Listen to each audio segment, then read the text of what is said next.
गांव के विकास के लिए बिहार सरकार पंचायती राज को दुरुस्त करने में जुटी हुई है। इस व्यवस्था के तहत अब बिहार के 3000 पंचायतों में इस साल नए पंचायत सरकार भवन बनेंगे। फिलहाल 3200 पंचायतों में यह बन रहा है। दोनों को मिला दें तो साल के अंत तक 6000 से अधिक पंचायतों में सरकारी भवन बनकर तैयार हो जाएंगे।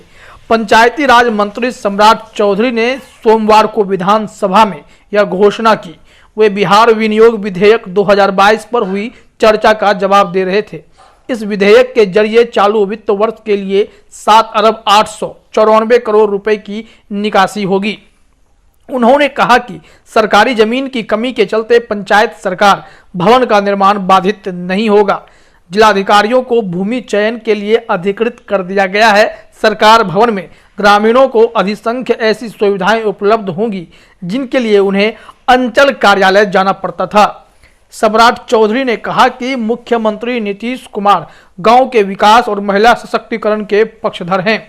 2016 से अब तक गांव के विकास पर 25,000 करोड़ रुपया खर्च किया जा चुका है।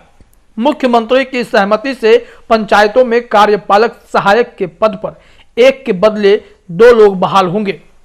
उन्होंने सदन को बताया कि नाली गली से वंचित घरों का सर्वेक्षण कराया जा रहा है।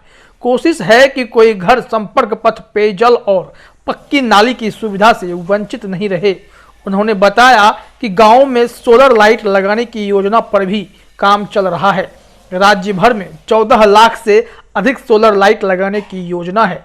ठोस कचरा प्रबंधन के संयंत्र लगाए जाएंगे। मुक्तिधाम और सम्राट अशोक भवन के निर्माण की प्रक्रिया भी चल रही है।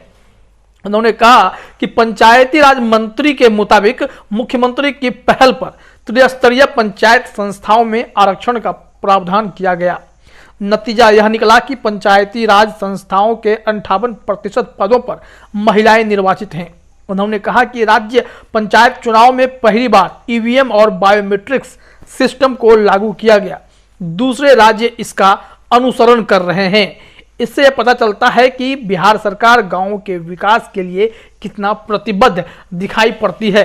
सबसे अच्छी खबर तो यह दी गई कि बिहार के पंचायत में अब 2 कार्यपालक सहायक होंगे, जिससे रोजगार सृजन के तरीके से भी देखा जा सकता है कि एक की जगह अब 2 लोग होंगे। और उसके अलावा पंचायत सरकार भवन जो बन रहा है वो 3000 और बनेंगे, तो कुल मिलाकर के 6000 हो गए।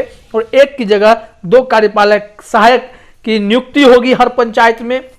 तो कुल मिलाकर अगर देखा जाए तो गांव के विकास के लिए बिहार सरकार लगातार कोशिश कर रही है और पंचायतों में अधिक से अधिक सुविधाएं दी जाए, इसके लिए ही तैयारी हो रही है।